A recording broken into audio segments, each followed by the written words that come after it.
দুনিয়ার কোনো উপায়েই যদি আপনার সবচেয়ে কঠিন সমস্যার সমাধান না হয়, তবে আমি যে 2 রাকাত নফল নামাজ পড়ার পদ্ধতি আপনাকে বলতে যাচ্ছি, সেই নামাজটি আপনি পড়ে নিন। ইনশাআল্লাহ তাবারক ওয়া তাআলা এই নামাজ পড়ে নেওয়ার পর আপনি জান্নামাজ থেকে উঠতেও পারবেন না, আর আল্লাহর দরবারে আপনার সেই দোয়া কবুল হয়ে যাবে। বন্ধুরা, এই নামাজকে সালাতুল হাজাত বলা হয়। এর নিয়ত আপনাকে ঠিক এইভাবে করতে হবে। আমি 2 রাকাত নফল সালাতুল হাজাত নামাজ পড়ছি আল্লাহ তাআলার জন্য বর্তমান সময়ে মুখ বা রুখ আমার কাবা শরীফের দিকে। এরপর আল্লাহু আকবার বলে নিয়ত বেঁধে নিন। প্রথম রাকাতে আপনাকে একবার সানা সুবহানাকা পড়তে হবে, একবার সূরা ফাতিহা পড়তে হবে, তারপর 15 বার সূরা ইখলাস পড়তে হবে। এরপর রুকু করুন, সিজদা করুন, তারপর দ্বিতীয় রাকাতের জন্য দাঁড়িয়ে যান।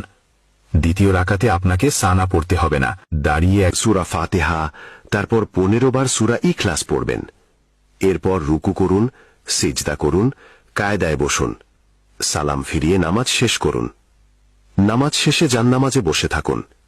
এক শ্বাসে যতবার পারেন আল্লাহ পাকের এই মুবারক নাম পড়ুন, ইয়া হাদিও। শ্বাস শেষ হওয়ার সাথে সাথেই সিজদায় চলে যান।